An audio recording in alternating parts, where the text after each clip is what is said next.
Good evening, ladies and gentlemen. Welcome to another live edition of the Highbury Squad. Happy Monday. And talk about Monday madness. Well, this guy had a pretty good night, didn't he? I wonder what fans are thinking now. Not not that I'm here to stir the pot, anybody.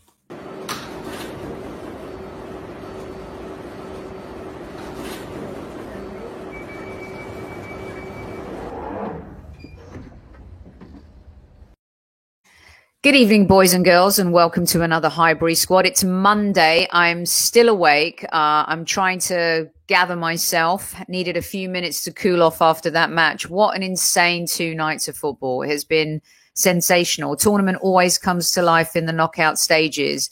And my goodness, the games delivered across the board. Absolutely just what tournament football is all about. And to see a favourite like France absolutely sink into the abyss tonight, and to see top shelf world class players like Mbappe just shrink.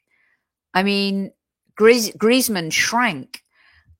Paul Pogba reminds me a little bit about a little bit of Ronaldo in this particular tournament. Like Fernandez, Fernandes or Fernandes, whatever his name is, shrunk. Bernardo Silva shrunk. Everyone's relying on Ronaldo, Portugal.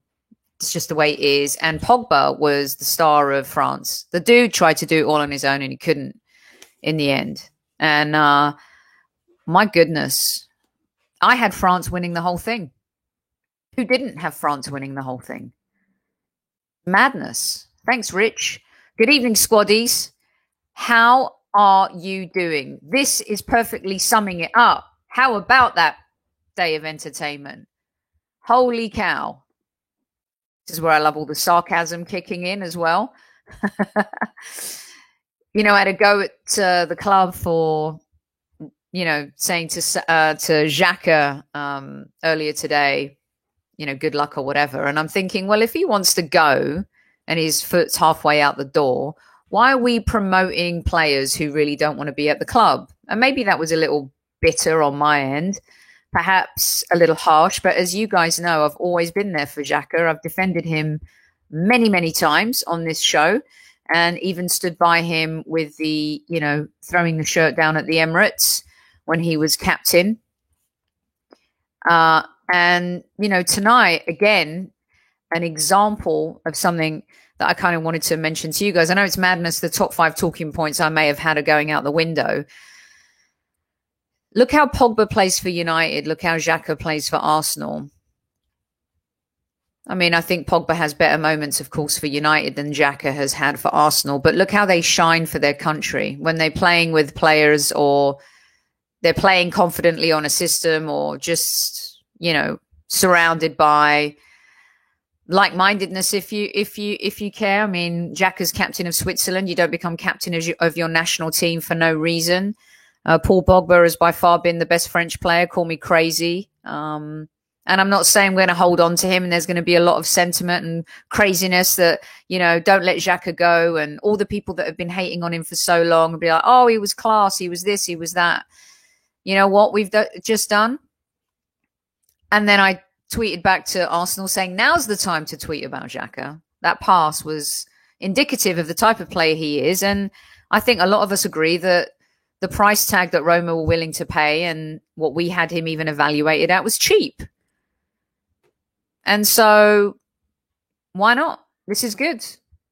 Xhaka just captained the team that beat supposedly the best French team we've seen, well, since the last best French team that won the World Cup, which was this team.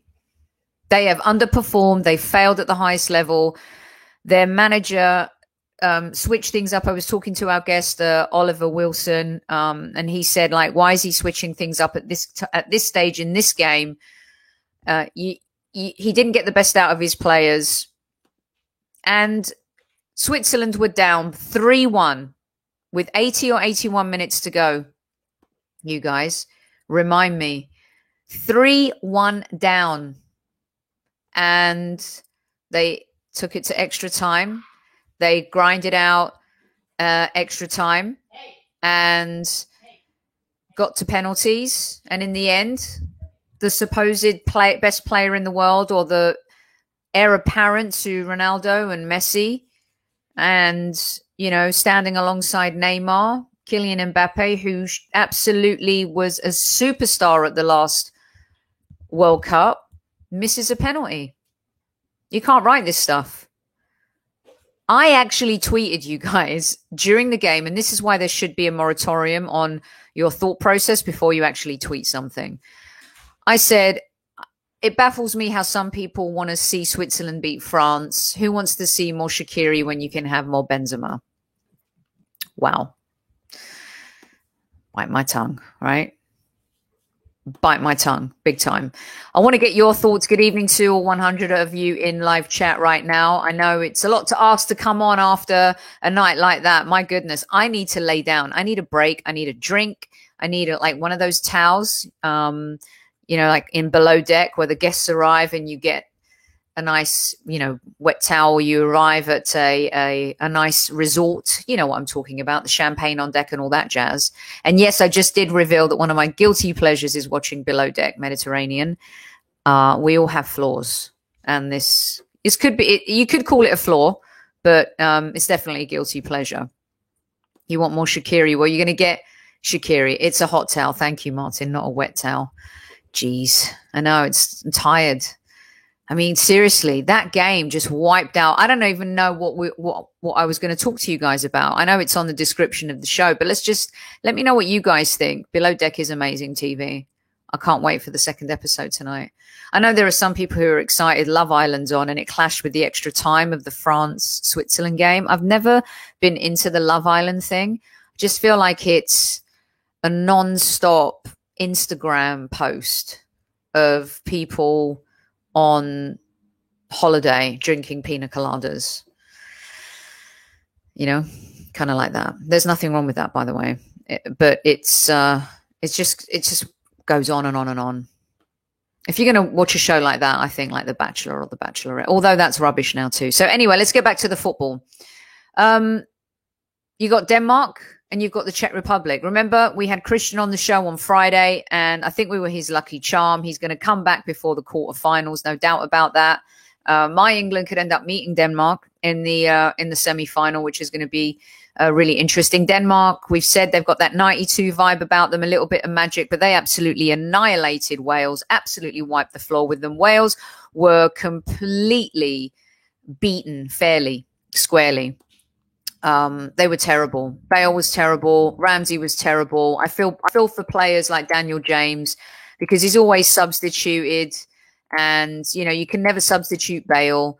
And for me, I think Denmark have completely deserved it, especially having to come back that night and play after what happened to Christian Eriksen, and then to get to the knockout phases. You guys, it's really just incredible stuff. If someone handed you a Hollywood script and said, "I want to make this movie," producer would turn around and say, it's a bit like, come on, isn't it a bit? But things like this do happen. And this is going to make for a great documentary one day that Danish fans are going to be able to cherish and enjoy forever, no matter what happens for them in the next competition, in the next round of the competition. The French, as I said tonight, let me know what you think. They went AWOL. Switzerland, credit to them. I did want to talk about Xhaka for a little bit. And of course, the earlier game with Spain, it looked a bit tricky for them, but credit to Morata. You guys, listening to him in that press conference was heartbreaking the other day, to know that you're trying your best out there for your country. You've played a lot of football. You've had to overcome, COVID. He's had a tricky time anyway, and he's just trying to rediscover his football. And to have people pointing the finger at your family when they go to a game and they've got the name, your name on the back of the shirt. I mean, come on. These are the things that really kind of gross us out and disgust us about, certain parts of football fans thinking they have permission to do that. And to see him bury that goal today and the manner in which he did, I personally was really happy for Morata. Now, I was rooting more for Croatia to win that game than for Spain, just to mix it up a little bit.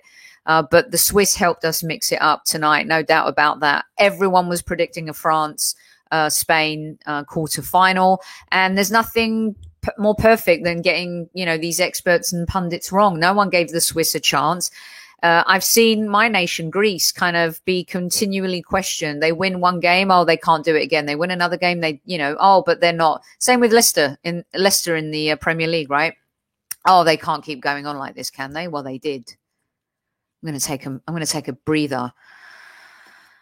I haven't even had a chance to catch up on the tennis today. Was Tsitsipas playing? Whew, God blimey, there's a lot to cover. Right, let's see. What's Pap saying? The Swiss win those. Yeah, exactly. More money for Xhaka. What do you guys think about the Xhaka thing and what he said about Rome? Who doesn't love Rome? Everyone knows Rome's a beautiful city. Good evening, Trinidad. I mean, look, he was the man of the match for them, wasn't he? I'm glad you enjoyed the Kaminsky method. Amazing show. Season 1, 2, and 3, some of the best television I've ever seen. I love it. I can't believe there's not going to be another season. Sucks. What was I talking about? Xhaka. I know, deep breath. So it's been a big night. Are you joking me? Tsitsipas went out in the first game. Is that a joke? I haven't caught up on the tennis. I taped it. You just saved me, 3 hours of heartache?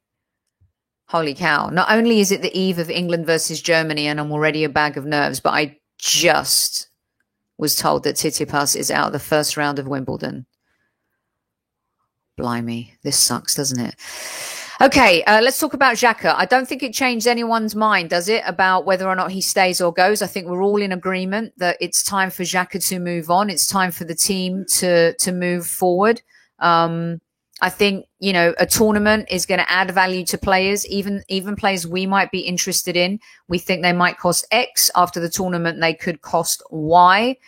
And I think with Xhaka, there's going to be a lot of Arsenal fans tonight who say, see, and I did. I'm just trying to illustrate to you that, he and Pogba are playing really well for their country, not necessarily have played the greatest football for their clubs at times, but yet they feel so comfortable in the environment that they're in. And that's when you can really see the best in a player. He led tonight. I mean, there's nothing you can complain about what he did or didn't do for his country. He had the killer pass for the equalizing goal. It was a superb finish. But the pass is something that we know Xhaka is capable of or doing. But, he's probably not feeling the love anymore in North London, and North London really isn't feeling the love for him. He's a very polarizing figure. I can think of one other player who's been a polarizing figure and left in January. And some would argue that since some of the polarizing figures have left, Arsenal's form has improved. So, for Xhaka, I always felt that he was a player that we should be getting 20 or 25 million out of. There's some good players in this tournament, Stephen, and some we're going to romanticize about as well. And some that are probably, good tournament players and shine. But then when it comes to playing at that top level in certain leagues, it just doesn't translate and stuff. Good evening to everyone who's in chat. Thanks so much for joining. Wow, Tsitsipas really did lose. This is crazy. Okay. The kid says he has to go. Tom is saying that, yes, Tsitsipas is out. It's no joke. He lost in straight sets. Wow. That French Open loss is really going to hurt him for a while. Maybe he'll bounce back at the US Open. Another fan of the Kaminsky method here. Let's see. I bet the idiots who run out the club have sold Xhaka on the cheap. Well, look, I mean, there's no doubt that we've been really poor in terms of how we do business, and we haven't got the best out of players. But remember, we're also a club that somehow can pull a rabbit out of a hat and sell Iwobi for 30 million plus to Everton. We may be able to do the same with Joe Willock this summer. Hopefully we'll strike while the iron's hot, and we will reap the rewards from the sale of a player like Joe, who deserves to go off and have more first team options, because he's certainly not going to get them at Arsenal Football Club. So one match, says Raoul, is not going to change people's opinion. And the truth is that it's cyclical. This is the time for Arsenal to kind of really just change things. And this is the best opportunity. And that's why I even kind of harp on to, if they decided in the end to sell a Rob Holding or a Chambers or anybody like that, I'd be okay with it. I mean, if we really want to move on, we've really got to reboot, refresh, and revitalize this team in so many ways that we haven't done, which means pulling the umbilical cord from some of these players and being ruthless. And Xhaka is going to be one of those players that will pull your heartstrings. He'll go left, he'll go right, he'll be polarizing. And then the next day, people will like him and he'll do something great and they'll find some positives or try to not see the negatives. And in the end, it's just maybe a time for a player to move on. And clearly he wants to move on. And my point was like, Arsenal Football Club, stop promoting players who might be leaving. What is that about? Why do they do that? What is this PR thing? Why are they posting videos of Aubameyang doing backflips in a pool in Mykonos? Am I a curmudgeon here? Can you please help me understand if I've got this completely wrong? There are people who I know in my home country of England who can't go to see my family in the motherland, Cyprus, because of the color of the list of countries on due to COVID, right? And there are people that haven't seen their family for a long, long time. I think the climate is changing, yes. And I'm not begrudging Aubameyang his vacation. He should go and do what he wants. He's worked hard. Enjoy it. But to choose that to post when other people are like, I can't go, it just feels like really not reading the temperature of the room. I don't know. Maybe I'm too old school. Maybe I've hit that one. Maybe I've got that wrong, but maybe you guys can let me know what you think. Arsenal Retirement Club. We're still on that, are we? Let's see. Do you think the skill gap between Granit and Partey is as big as people think? I think there were times where Granit saved Partey this season. I think Partey was slow to the dance. But at the same time, he's also adapting to a league and he had a pretty, significant muscle injury, and he's not a player who suffered from injuries in his career, so he had to adapt, and that hasn't been easy. So sometimes people think it's just easy to kind of drop from a league or jump into the Premier League and vice versa. Some people think it's easy to come and play in MLS. You've got to travel different time zones here. You've got to play at altitude. It's not easy to play in the Premier League and just have an immediate impact. It doesn't happen to every player, but at the same time, there are expectations, right? And it's expected that Pepe should put in a bit of a decent performance in his first season, but he was poor. But so was Pires. So was Bergkamp or Henry. Happens to a lot of different players. Thomas Partey the same. Everyone was expecting miracles, and he did deliver. But imagine how he's going to be when he's great, because he's going to be great when he's fully fit and he's ready to roll. He is going to be a player, as Kev has called him, a Royals Royce. He hasn't found his disco ball yet. No, he hasn't. He does, and he'll excel even more so. Look at him at Atletico Madrid with the midfield he had around him there. I mean, he played at top level in La Liga and the Champions League. So clearly players play with better players around them. Hence my point earlier, you guys, about Paul Pogba. He's got N'Golo Kante next to him. I mean, that gives you the freedom to just be expressive, to play football with no fear, And I'm not saying Xhaka has a like-mindedness in midfield, but there's something about the role he plays in that team for Switzerland that makes him feel comfortable and he can express himself. And, that's just the reality of the situation. And so Thomas Partey, we haven't even seen the best of him yet. And some of the greatest teams we've seen have the best duos in midfield. Think about Arsenal. Think about Vieira's time. Think about Man United. You're talking about players like Scholes, like Vieira, Gilberto Silva. I mean, these players, Makelele at Chelsea going back. Thomas Partey needs this is why people keep screaming about Basuma. This is why people keep screaming about a specific player in the midfield. Blah, blah, blah. I'm like, tonight, because that match has left me like this. But also, like, when we're talking about the midfield, this is why Arsenal fans are very passionate about this subject, because they know if we find the right player to match Partey and to have two like-minded players with that type of talent, and that will free Partey, so we can really explore. He can explore, and we can see that box-to-box prowess that he has. That's why Arsenal fans go nuts about this midfield position. Crazy.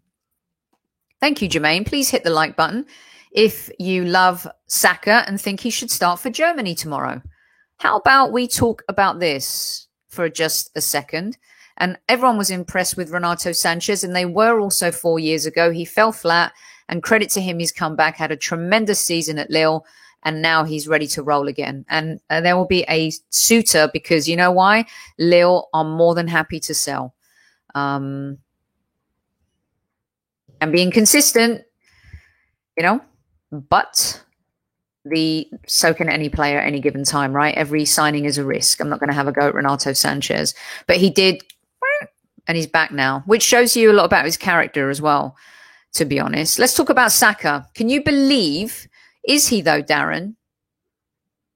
I read a report this morning that they're thinking about starting Foden and Mount. I hope this isn't going to be the case, because Saka deserves to start this match. I don't think England can win the game without Saka and Grealish starting. I think they add so much speed. They add a versatility and unpredictability to the England team that sometimes is so stagnant and devoid of ideas and a little bit of a creative thrust. And in the absence of Mount, I think Saka and Grealish have come in and done a phenomenal job. They deserve to keep their spot. You're not man of the match 3 times out of 5 caps for no reason. There's no other young player, including Grealish, Foden, Rashford, Greenwood, who have done that. He's a sensational player, and speed is what's going to hurt this German team. They can't really deal with that, especially on the flanks. And if England want to punish Germany, they're going to have to do it with speed and not fear.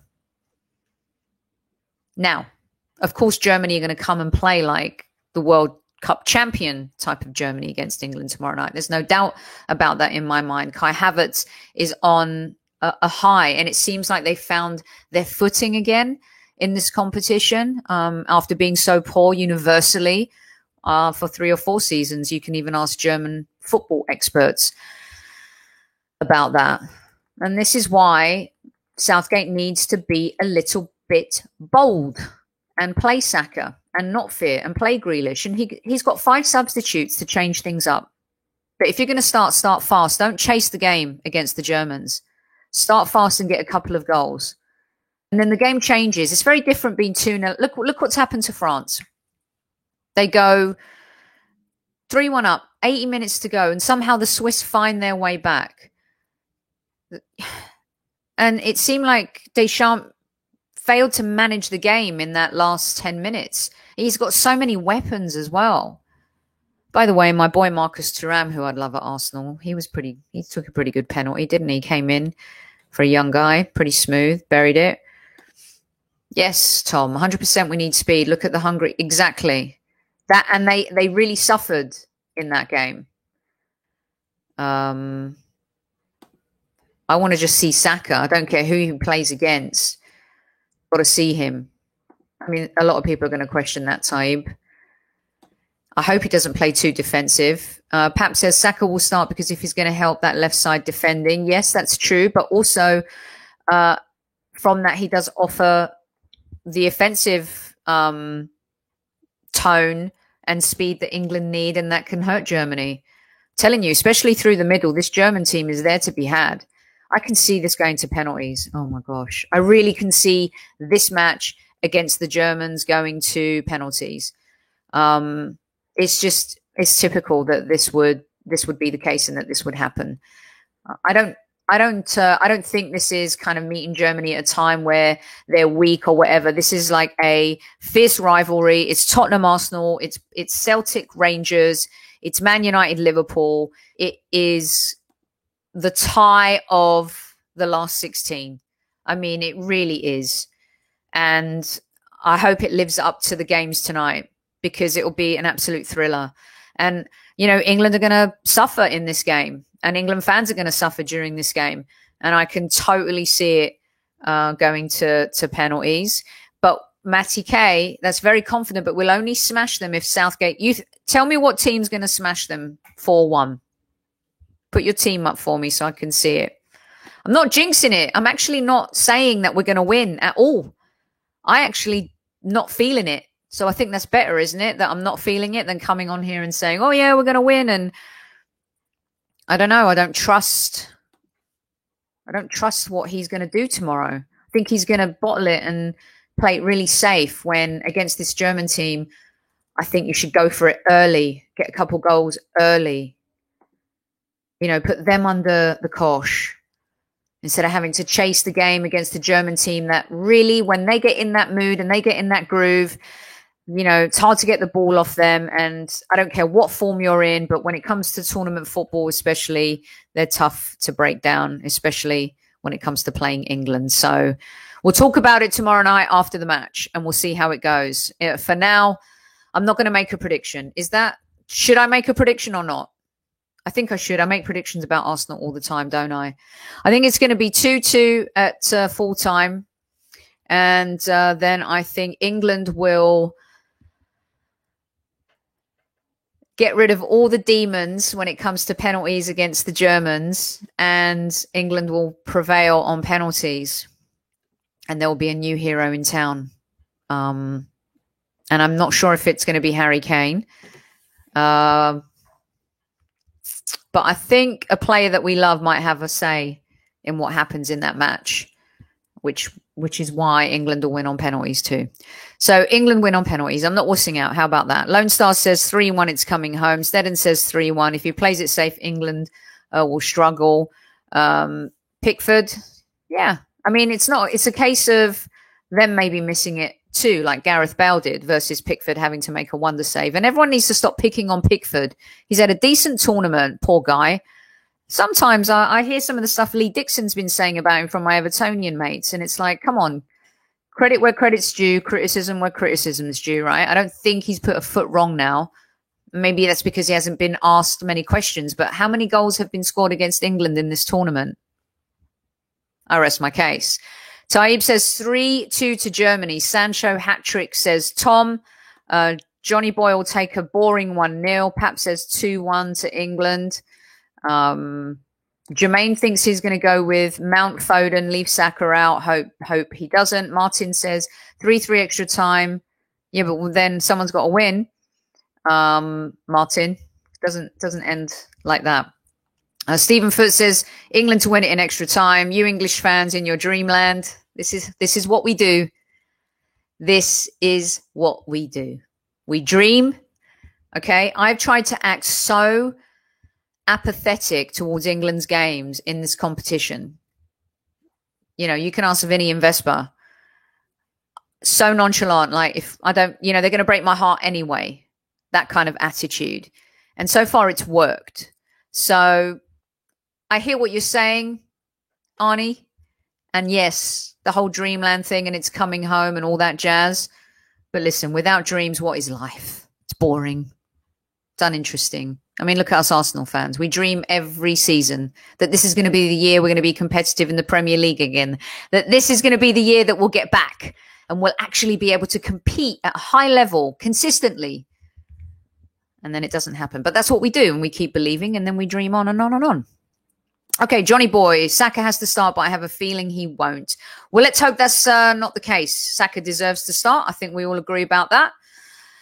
The other thing, too, I wanted to talk about really quickly was opinions. Okay, opinions. And Arsenal fans are entitled to their opinion. Every single one. No matter what. As long as it's not bullying, racist, threatening, misogynistic. You are entitled to your opinion. This transfer window's got a little people like going cray-cray. Oh, this player's worth this. Now people who hated Xhaka think he's worth X. Fans want Arsenal to spend money and they spend 50 million on Ben White potentially. And it's like, oh, why are we wasting that money on him? Everyone's going a little crazy. It's an opinion. Someone might think Ben White is worth 50 million. Someone may not. You don't have to kill them for their opinion. You don't have to rip them to shreds and pieces for likes and loves. All right?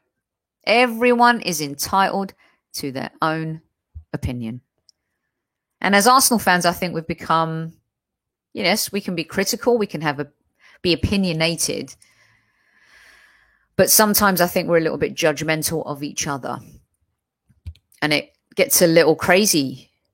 So someone may think that, we were at fault for losing the Buendia deal. Someone may not. Converse, debate, talk about it healthily, argue about it, for crying out loud. Have someone yell at you, Sophie, Sophie, Sophie, or whatever it is. I mean, but we have to let each other have our opinion. We have to listen to each other, hear each other. It feels like football's gone the way of society a little bit, how we've stopped listening to each other, whether we agree or disagree. I mean, the day we stop listening to each other, it's kind of crazy. So let's just keep it all in perspective, is what I'm saying. Let's just be excited about the transfer news every single day. Get into it. There are plenty of really good shows that talk about it. Harry's show, Chronicles of a Gooner, got Tom, the Gooner Talk TV, who was on our show last week. Brilliant show that we did together, having a brilliant conversation, engaging about transfers, what players can do for us, what they can't. And don't forget also that a lot of people who do those shows work really hard to bring them to you. So their opinion is valid and it matters. And there are a lot of people that enjoy it as well. So the cue is, you don't have to kill someone for their opinion. You can agree or disagree with them. But as fans, I just don't like it sometimes when we get a bit judgmental with each other. And if I am ever, doing that, then, you guys slap me on the wrist and I'll slap you on the wrist as well. So that's the one thing I wanted to talk about. I really appreciate you all tuning in. I know it's really super late. I know we've gone through the mill today. I appreciate it. Hit those like buttons if you hate Tottenham, if you love Saka, and if you enjoyed the Euros today. Now, surely it should be going bing, bing, bing, bing, bing, bing, bing, bing, bing, bing, bing. It's been incredible. Well, the daft, you know what, Lone Star? It's kind of like that family member when you're sitting at Thanksgiving or Christmas Day dinner and you're having a good talk, and then one member of the family just says something so daft. And then you're like, is this the mountain I'm going to die on today? By, going there with them? I don't know. Sometimes it's worth it. Sometimes it isn't. So it depends how daft the opinion is. It is. As I said, as long as it's not cruel, mean, and covers all of those categories that I personally talked about, that's the most important thing. So some of us are old enough to remember the days when you had to read the papers. One of my favorite things ever in the whole world was reading the newspaper on the tube as I went to work. When I worked for Fox and Sony, I'd either have to get off at Leicester Square or get off at Piccadilly Circus or get off at Tottenham Court Road, depending what mood I was and if I wanted a bacon sandwich with brown sauce in the morning or if I wanted a hot croissant from the French place on the corner of Leicester Square tube station. Yum, yum, yum. I loved reading the paper on the tube. It was like a real cathartic downtime. I don't think we get enough of those downtimes anymore, those silent moments where you just sit, and I guess we do on our phone, but it just feels like when you're on your phone reading, you're still connected to the world somehow as opposed to disconnecting for a little bit. Teletext, I remember that too. Anyway, 200%. Thank you, Trevor. Appreciate that. Appreciate all of you. Anything else you guys want to add? Answer my question. I want your opinion. What was your question? Sorry, Rudy. What did I miss? Let's see. Let me see if I can find it. Can anyone find Rudy's question for me before I go? I'm not smart enough to do certain crosswords. I love doing the entertainment crosswords. I'm pretty good at those. And then if I'm going to do like a big time New York Times type crossword, I need a team. I need, like Who Wants to Be a Millionaire, phone a friend. If I'm doing that kind of crossword, I think I need to phone a friend. Not because I'm stupid, but that's pretty smart stuff. So it's always good to have people on deck to help with that. And it's fun, especially when you realize there are three of you and neither one of you can figure it out. That makes you feel a lot better about yourself. We'll have to do a Highbury Squad crossword. Oh, I like this. For next season, we can do online crosswords, all Arsenal related. How about that? I once had to write a crossword. One of my first writing, not first, but a writing job I had to write a crossword, figure it out. The whole it's not as easy as it seems. Granted, it wasn't like a New York Times style crossword.